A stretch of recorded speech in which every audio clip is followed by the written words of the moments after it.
हाँ, welcome back. तो हम लोग बात कर रहे थे कि यदि रिपोर्टिंग वर्ब हमारा पास्ट टेंस में हुआ, आपने देखा, तो रिपोर्टेड स्पीच प्रेजेंट के जिस भाग में होता है उसे पास्ट के उसी भाग में हमने बदल दिया।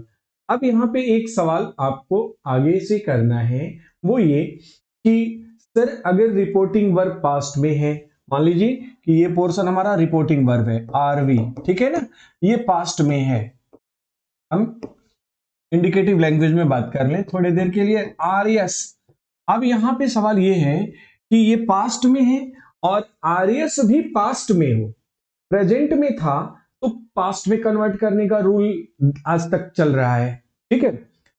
अब अगर वो भी पास्ट में हो तो फिर क्या करेंगे, क्या उसे फ्यूचर में बदलेंगे या फिर कुछ दूसरा। तो यहां मैं आपको बता दूं स्टूडेंट्स कि अगर हमारा रिपोर्टेड स्पीच पास्ट में है तो फिर वो प्रेजेंट वाले की तरह आगे नहीं बढ़ता है, यानी फ्यूचर में नहीं बनता है, वो पास्ट में ही रह जाता है। लेकिन कुछ टर्म्स एंड कंडीशंस अप्लाई हो जाते हैं। क्या टर्म्स कंडीशंस हैं, इन्हीं को हमको सीखना है। अभी हमने 5 रूल देखा था, वहां 6वां रूल के रूप में आप इसको ऐसे नोट कर लेंगे कि यदि आरबी पास्ट में है और आरएस पास्ट इंडिफिनिट अथवा पास्ट कॉन्टिन्यूअस, सिर्फ दो की बात अभी हो रही है, पास्ट इंडिफिनिट अथवा पास्ट कॉन्टिन्यूअस में है तो उन्हें हम पास्ट परफेक्ट और फिर पास्ट परफेक्ट कॉन्टिन्यूअस में क्रमशः बदल देते हैं। यानी कि पास्ट के शुरू के 2 पार्ट को लास्ट के 2 पार्ट में बदला जा रहा है, फ्यूचर में नहीं जा रहे, हम रहे पास्ट की बाउंड्री के अंदर ही रह रहे हैं। एग्जाम्पल से देख लेते हैं, आइए। जैसे मैंने कहा कि he said to me, उसने मुझसे कहा, कॉमा इन्वर्टेड कॉमा में क्या कहा भाई, Renu was first, Renu won the match। Simply past indefinite, win one one होता है, तो रेनू मैच जीत गई थी, उसने मुझसे कहा, मुझे नरेट किया। अब रूल कह रहा है कि सेड टू है तो इसको टोल्ड में बदल लेंगे, just change it into told. तो he told me, comma inverted comma के बदले आप दैट का प्रयोग करते हैं। और रेनू वन है, जैसा कि आप पास्ट इंडेफिनिट में है तो मैंने कहा कि पास्ट कॉन्टिन्यूअस में, पास्ट परफेक्ट में बदल देते हैं। तो Renu had won the match, कुछ इस तरह से जाएंगे आप, Renu had won the match. Okay, तो he told me that Renu had won the match, perfect tense है इसलिए पास्ट के परफेक्ट में हम गए तो हैड का प्रयोग किया गया है, ठीक। अब एक एग्जांपल दूसरा लेते हैं, Ravi said, comma inverted comma में Seema was crying loudly, Seema was crying loudly, सीमा जोर जोर से चिल्ला रही थी। तो टेंस कौन सा हो गया, पास्ट का कॉन्टिन्यूअस। और रूल क्या कहता है कि अगर रिपोर्टेड स्पीच पास्ट के कॉन्टिन्यूअस में हो तो उसे आप क्या करेंगे, किस में बदलेंगे, पास्ट के परफेक्ट कॉन्टिन्यूअस में लेके जाते हैं। जैसे Ravi said that Seema had been, अब आपको पता ही है कि परफेक्ट कॉन्टिन्यूअस में हैड बीन और फिर क्राइंग जो भी आगे है लाउडली एज यूजुअल, हम इसको यूज कर लेते हैं एज यूजुअल, दिस इज। तो पास्ट इंडिफिनिट को हमने पास्ट परफेक्ट में बदला और पास्ट कॉन्टिन्यूअस को हमने पास्ट परफेक्ट कॉन्टिन्यूअस में बदला। अब इसके बाद 2 पोर्शन और होता है, पास्ट परफेक्ट टेंस और पास्ट परफेक्ट कॉन्टिन्यूअस टेंस। सवाल ये है कि इनको किस में बदलते हैं। तो व्याकरण जो हमें गाइडलाइन देता है, जो हमें रूल देता है, उसके अकॉर्डिंग हम इनको बिल्कुल ही परिवर्तित नहीं करते हैं, यानी इनमें नो चेंज का रूल अप्लाई होता है। याद रहेगा, इनमें नो चेंज का रूल अप्लाई होता है। ओके, यानी कि कोई भी एग्जांपल हम ले लें पास्ट परफेक्ट टेंस का, अगर हम इसको रेनू वन को यहाँ पे रेनू हैड वन कर दें, ठीक है, या आप यहाँ देख रहे हैं ऑलरेडी यहाँ पे है ना Renu had won the match. अब यही आ जाए, यहां से हम दैट को हटाते हैं, कॉमा इन्वर्टेड कॉमा में इसी को कर दें, ऑलरेडी पास्ट परफेक्ट में है, तो इनडायरेक्ट में अब इसको बदलते समय इसमें कोई चेंज नहीं करेंगे, सिंपली दैट से कनेक्ट कर देंगे, वाक्य हमारा एज यूजुअल रह जाता है। और यही बात यहां लास्ट वाले वाक्य को भी देखें जो ऑलरेडी पास्ट के परफेक्ट कॉन्टिन्यूअस में है ना, Seema had been crying loudly, already दिख रहा है, तो इसको भी अगर हम ये डायरेक्ट नरेशन में रहता तो कोई परिवर्तन नहीं करते, सिर्फ और सिर्फ दैट से उसको कनेक्ट करते हैं। क्लियर है? आगे बढ़ते हैं। इस रूल के बाद अगला टॉपिक होता है, इसमें अगला क्वेश्चन आता है, वो ये रूल नंबर 7 कहेगा, क्या कहते हैं कि अगर आरवी हमारा पास्ट में हो, मतलब आरवी पास्ट में हो, ठीक है, और आरएस फ्यूचर टेंस में हो, तो बैलेंस कैसे करते हैं? ये तराजू का पलड़ा है, कैसे बैलेंस करते हैं अभी मैंने बताया। प्रेजेंट में था तो पास्ट में बदल दिया, पास्ट में था तो पास्ट के अंदर ही उसको रखा, अभी फ्यूचर में है तो क्या करते हैं?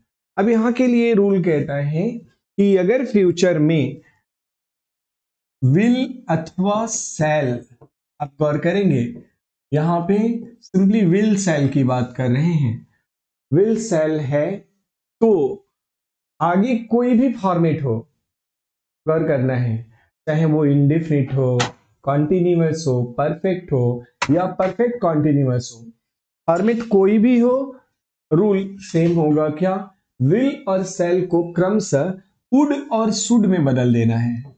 Will come, would comes for will and should comes for shall. You are to do this simple change, ये बस एक आसान सा काम करना है आपको, वुड और शुड में बदल देना है, हो जाएगा। आइए एग्जांपल से देखते हैं, जैसे मैं कहूं कि my sister said to me, comma inverted comma में cricket will ruin India। कर करेंगे, मेरी बहन ने कहा, क्या कहा? कि क्रिकेट भारत को बर्बाद कर देगा। Got it?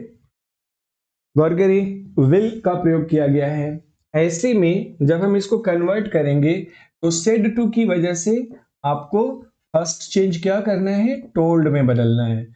My sister told me that cricket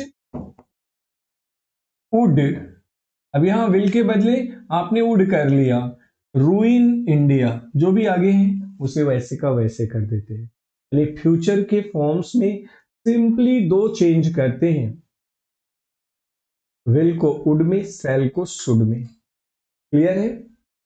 इसके बाद अगला जो 8वां रूल होता है, rule number 8 comes for modal verbs. अब मॉडल वर्ब्स का जैसे जिक्र आए आपके जहन में मॉडल वर्ब्स की सारी क्रियाएं दौड़ जानी चाहिए। कौन कौन सी होती हैं? दो तो आपने यहां फ्यूचर में इंट्रोड्यूस कर लिया, विल सेल को, इनके अलावा 11 होती हैं। उसमें कौन कौन से थे? कैन, कुड, मे, माइट, इस रूप में आप पाते हैं। इसके अलावा must, dare, need, used to, ought to, ये सब क्रियाएं भी मॉडल वर्ब्स के अंदर आती हैं। यहां पे रूल फिर वही होते हैं कि यदि प्रेजेंट फॉर्म वाली कोई भी मॉडल वर्ब है जैसे विल सेल को वुड शुड में बदला, उसी तरह कैन है डायरेक्ट नरेशन में तो कुड में बदल जाएगी, अगर मे है तो माइट में बदल जाएगी। बाकियों के साथ कोई छेड़छाड़ नहीं करना है आपको। जैसे आप एग्जांपल देखिए, मैं कहूं कि रानी सेड, कामा इन्वर्टेड कामा में शिवम कैन पास, सिंपल वाक्य, शिवम कैन पास, शिवम परीक्षा पास कर सकता है। ओके, तो रानी सेड देखेंगे कैन है यहां तो इसको सिर्फ कुड में बदल देना है आपको, सेड के बाद दैट से कनेक्ट कर देना है, आरबी और आरएस को दैट से कनेक्ट कर देना है और कैन को कुड में बदल देना है। ठीक है, अच्छा अगर ये रहता कि शिवम मे पास तो शिवम माइट हो जाता, बहुत ही आसान है, मे को माइट में बदल देते। लेकिन अगर यहां ऑलरेडी पास्ट फॉर्म होता, कुड होता, तो फिर no change, Shivam could pass, बस इतना ही करते, शिवम वुड पास, ऐसे रह जाता। तो ये डायरेक्ट नरेशन में जो फर्स्ट पार्ट है सिंपल सेंटेंस का, जिसे हम असर्टिव नेचर के वाक्य कहते हैं, उनको डील करने का सिलसिलेवार क्रमिक तरीका हुआ, पैटर्न हुआ। अब इससे पहले कि हम सेकेंड फॉर्म पे बढ़ें, यानी इंट्रोगेटिव नेचर के वाक्यों का अनुवाद करना सीखें, हमें क्या करना है, हमें दो चीजों को पहले से तैयार कर लेना है। पहला, नियरनेस शोइंग वर्ड्स,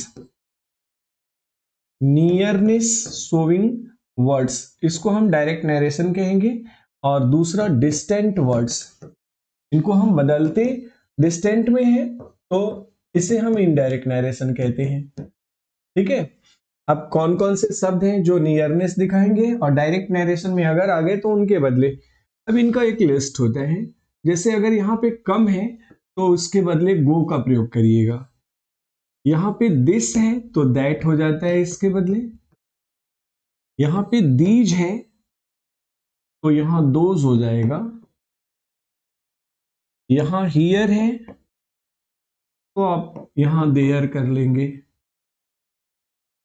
इसी तरह यहां नाउ है तो यहां देन हो जाता है, यहां टुडे है तो यहां दैट डे हो जाएगा,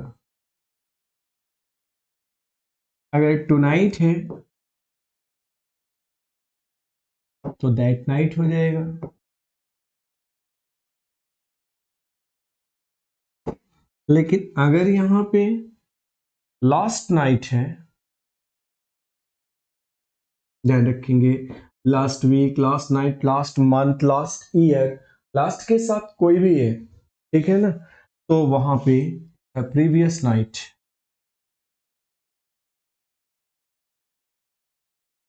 ऐसे। और अगर यहां पे टुमारो है,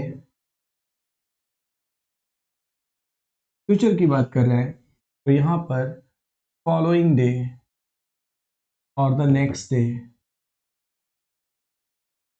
दिस इज, ये नियरनेस शोइंग वर्ड्स हैं।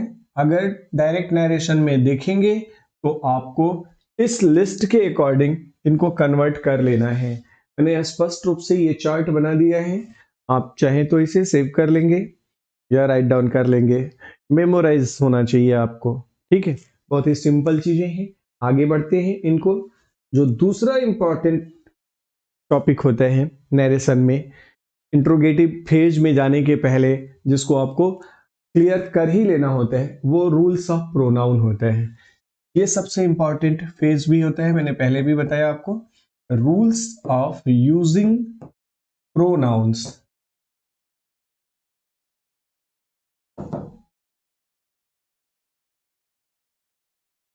क्या कहते हैं ये रूल्स, एक एक करके हम देखेंगे।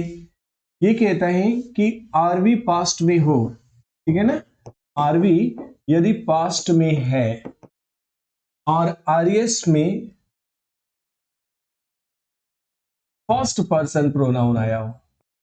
अब तो फर्स्ट पर्सन प्रोनाउन आपको पता ही है क्या होता है। फर्स्ट पर्सन प्रोनाउन आई तथा वी ये आए हों तो क्या करेंगे आप, कैसे डील करेंगे। कहता है कि उन्हें रिपोर्टिंग वर्ब के ऑब्जेक्ट के सब्जेक्ट के नंबर, पर्सन और जेंडर के अनुसार बदलते हैं। सब्जेक्ट के, जैसे एक एग्जांपल से देखिए।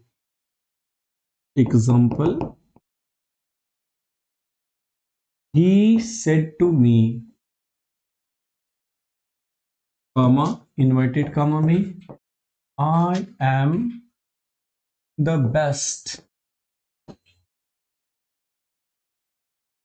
एक बार फिर ध्यान दे लें, नरेशन में अगर सबसे ज्यादा टिपिकल या सबसे ज्यादा इंपॉर्टेंट दोनों में से कोई भी एडजेक्टिव आप यूज करिए, कुछ होता है तो वो है पर्सन्स के प्रोनाउन के चेंज का रूल।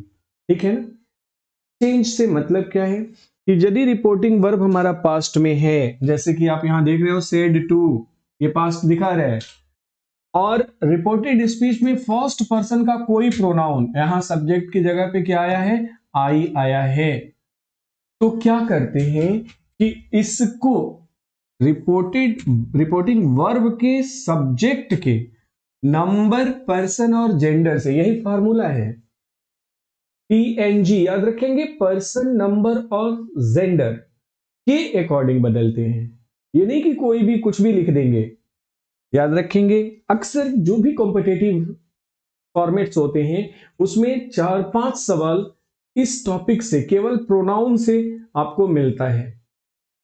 तो सबसे टिपिकल केस होता है उनमें प्रोनाउंस का, प्रीपोजिशंस का बेस अलग ही लेवल का होता है, और इसमें बहुत सारे बच्चे गलतियां करते हैं। तो जब आप बेसिकली इस चीज को पढ़े रहेंगे तो मुझे लगता है कि आपको कोई प्रॉब्लम नहीं होगी, यहाँ कॉन्सेप्ट अगर आपने क्लियर कर लिया तो। आइए देखते हैं कि ही सेड टू मी, उसने मुझसे कहा, तो क्या होगा। सबसे पहले तो सेड टू को टोल्ड में बदल लिया, ही टोल्ड मी, कामा इन्वर्टेड कामा के बदले दैट को लाया, चेंज नंबर 2 हो गया ना। तीसरा कह रहे हैं आई एम द बेस्ट।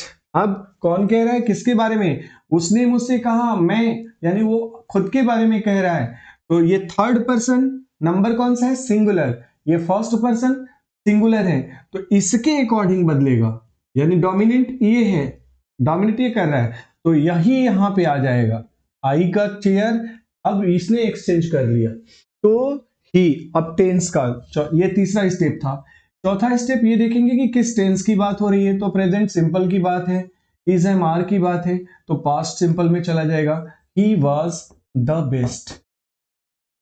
इससे ज्यादा मैथमेटिकल ग्रामर में कुछ भी नहीं होता है, ये जस्ट लाइक मैथ्स के फार्मूले पर आधारित सवाल होते हैं। अभी आपको हम इसका सलूशन बताते हैं किस तरह से।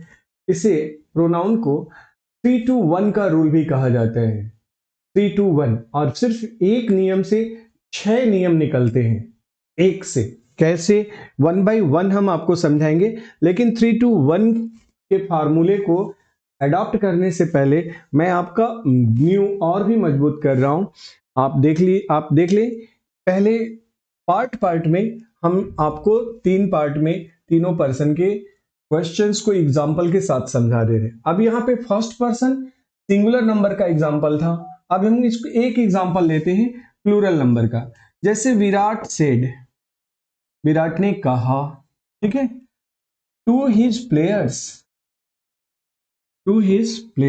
उन्होंने अपने खिलाड़ियों से कहा, क्या कहा, कि वी विल विन टुनाइट, आज की रात मैच तो हम ही जीतेंगे, वी विल विन टुनाइट, गौर करेंगे। Said to will be turn told में बदल गया, कॉमा इन्वर्टेड कॉमा के बाद दैट में बदल गया, और वी विल विन टुनाइट। अब देखें हमारा रिपोर्टेड स्पीच का सब्जेक्ट किस नंबर का है, तो किस पर्सन का है, तो फर्स्ट पर्सन का है, नंबर कौन सा है, तो प्लूरल है, और यहां पे देखिए विराट किस पर्सन का है, तो थर्ड पर्सन का है, और नंबर कौन सा है इसका, तो सिंगुलर है। अब इसके अकॉर्डिंग डोमिनेंट ये होगा, ठीक है ना। तो ये क्या कहे, थर्ड। अब जो जैसे रहता है उसके अकॉर्डिंग बदलते हैं, ठीक। तो थर्ड पर्सन का प्लूरल क्या होता है, तो आपको पता होगा कि थर्ड पर्सन का प्लूरल आमतौर पे होता है दे, ठीक। और अब हम उसको दे से कन्वर्ट कर लेंगे, दैट दे वुड विन।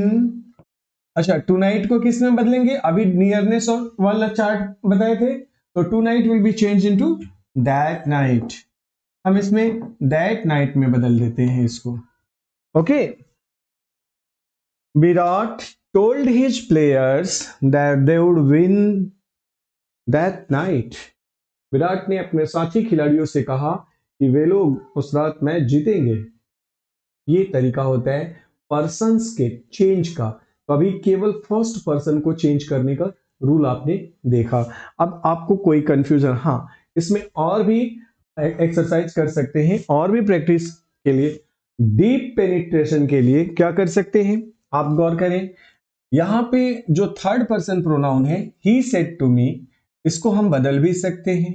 जैसे हम ही के बदले सपोज यहां पे कर दें कि आई सेड टू हिम, पर करेंगे, दो बदलाव किया गया, मैंने उससे कहा। अब क्या हो गया कि ये फर्स्ट पर्सन प्रोनाउन हो गया, और ऑलरेडी रिपोर्टेड स्पीच आपका फर्स्ट पर्सन प्रोनाउन में है, तो वो जो प्लस प्लस प्लस हो जाता है मैथ में, ठीक उसी तरह से first person into first person करेंगे तो किसी चेंज की जरूरत नहीं रहेगी, यही फिर सरप्लस कर जाएगा। यानी यहां पर मैंने कहा कि I am the best, I said to him, मैंने उससे कहा आई एम द बेस्ट। अब इसी बात को वहां पे लिख लेंगे इनडायरेक्ट में, तो हो जाएगा I told him that I was the best. मैंने कहा कि मैं सबसे अच्छा था। समझ में आया। फर्स्ट पर्सन अगर फर्स्ट पर्सन से इंटरेक्ट होगा तो फिर आउटपुट भी फर्स्ट ही होगा, लेकिन थर्ड पर्सन अगर फर्स्ट पर्सन से इंटरेक्ट हुआ तो थर्ड पर्सन का आउटपुट मिला था। यही परिवर्तन के नियम जो कुछ मैथमेटिकल डेटा में समझे समझाए जाते हैं, इनको एक स्टूडेंट को अच्छे से ध्यान रखना होता है। तो ये दो रूल आपका क्लियर हुआ। यहाँ पे फर्स्ट पर्सन का सिंगुलर और प्लूरल दोनों का एग्जाम्पल देके मैंने बताया। अब आगे बढ़ते हैं थर्ड पर्सन पे, सेकेंड पर्सन पे और थर्ड पर्सन पे। फर्स्ट पर्सन के बाद प्रोनाउन के चेंज में आता है second person. Second person pronoun के साथ क्या ट्रीट होता है भैया, सेकेंड पर्सन प्रोनाउन, ओके। अगर मान लीजिए यहां पे हो my servant said to me, या सेड कॉमा इन्वर्टेड कॉमा में, यू आर माय गॉड। मेरे नौकर ने मुझसे कहा आप ही मेरे भगवान हैं, आप ही मेरे मालिक हैं, दाता हैं, जो भी। अब इस वाक्य को आपको इनडायरेक्ट में बदलना है। चैलेंज क्या है कि यहां पे माय सर्वेंट कौन सा है, थर्ड पर्सन प्रोनाउन हुआ है ना, थर्ड पर्सन प्रोनाउन। और यहां क्या है, यू आर माय गॉड, ये कौन सा प्रोनाउन है, तो सेकंड पर्सन, ठीक। अब इनका इंटरेक्शन होगा, ये इससे टकराएगा, तो क्या होता है, अब रूल ये कह रहे हैं कि यदि आरवी पास्ट में है और आरएस में सेकंड पर्सन प्रोनाउन दिया है, तो वो आरवी के ऑब्जेक्ट के कर करेंगे। यहां ऑब्जेक्ट जैसे सेड टू मी हो, पहले तो एक रख के देख लेते हैं, सेड टू मी हो तो ऑब्जेक्ट के नंबर पर्सन और जेंडर के अनुसार बदलेगा। यानी कि ये मी है तो इसके नंबर पर्सन जेंडर के अनुसार बदलेगा। गौर कर रहे हैं, my servant said to me बदल जाएगा तो हो जाएगा my servant told me, okay.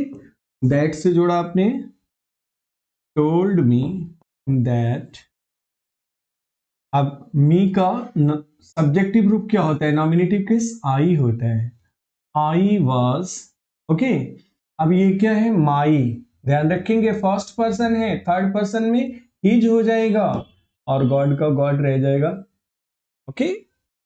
मेरे नौकर ने मुझसे कहा कि मैं उसका भगवान था। अब यू हट गया, ये सेकंड पर्सन का था और ये इसके अकॉर्डिंग बदला, ऑब्जेक्ट के अकॉर्डिंग। ठीक ना? बस इतनी सी बात को ध्यान में रखना होता है। इसके बाद आगे बढ़ते हैं। तीसरा, अच्छा, कुछ एक ऐसे एग्जांपल्स भी देख लें हम कि जिनमें कोई ऑब्जेक्ट दिया ही नहीं हो। जैसे अभी तो सेट था, सेट इसको हम हटा देते हैं, टू को हटा देते हैं, टू मी को, और सेट कर देते हैं। ठीक है। अब बताइए कि ऑब्जेक्ट नहीं होने की दशा में क्या करते हैं? जाहिर सी बात है, जब भी हम किसी से बात करते हैं तो सामने थर्ड पर्सन का होना लाजमी होता है, कोई ना कोई रहेगा तभी बात होगी ना। तो उसको ये कहा जाता है ग्रामर की भाषा में कि अगर ऑब्जेक्ट नहीं है तो वहां पे हम ऑब्जेक्ट को अज्यूम कर लेते हैं। फर्स्ट पर्सन सिंगुलर नंबर मी, जाहिर सी बात है, उसको अज्यूम कर लेते हैं और उसी के अकॉर्डिंग मान के वहां ऑब्जेक्ट और फिर सब्जेक्ट को बदल दिया जाता है। क्लियर हुआ? फिर सब्जेक्ट को बदल दिया जाता है। इस नियम से अगर यहाँ पे सेड है तो फिर हम यहाँ टोल्ड नहीं लिखेंगे, माई सर्वेंट सेड। ओके, ये मी नहीं लिखा जाएगा, दैट। ठीक है ना? Said that I was his God. बस आउटपुट वही रहना है, भले ऑब्जेक्ट हो ना हो, मान लिया जाता है। ये रूल भी जहन में बिठा लेना है। इस टॉपिक का जो अंतिम रूल है इस पॉइंट का, हम उस अंतिम रूल को देखें। इसे हम थर्ड रूल कहते हैं, रूल नंबर थर्ड। और ये थर्ड पर्सन प्रोनाउन से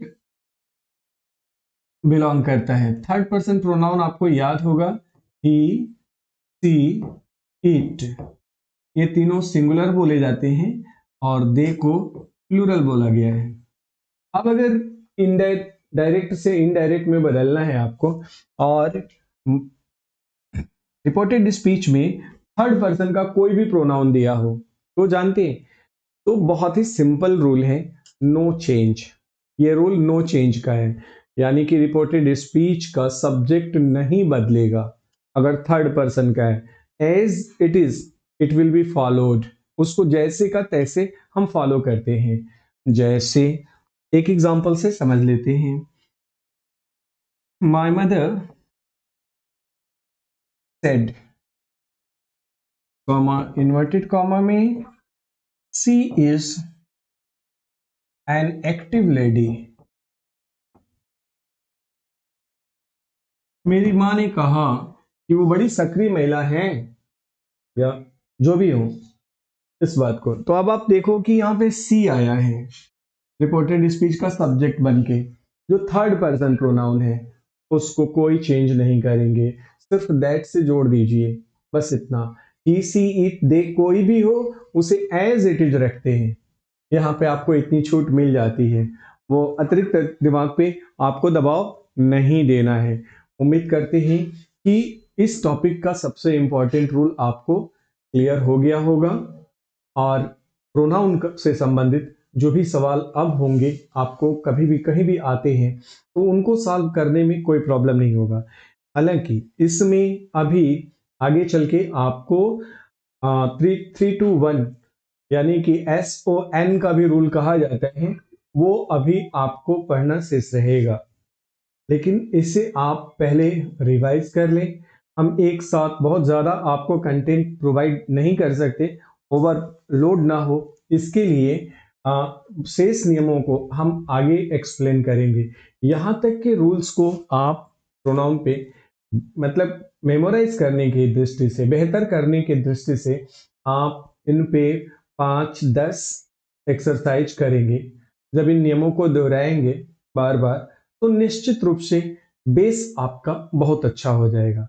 फिर इनसे निकलने वाले जो सवाल होते हैं, इनसे बनने वाले उठने वाले, उसको डील करने में आपको कोई प्रॉब्लम नहीं होगा। तो फिर मिलते हैं इसके आगे के पोर्शंस के लिए अगले वीडियो में। तब तक आप इसे रिवाइज कर लें। Thank you.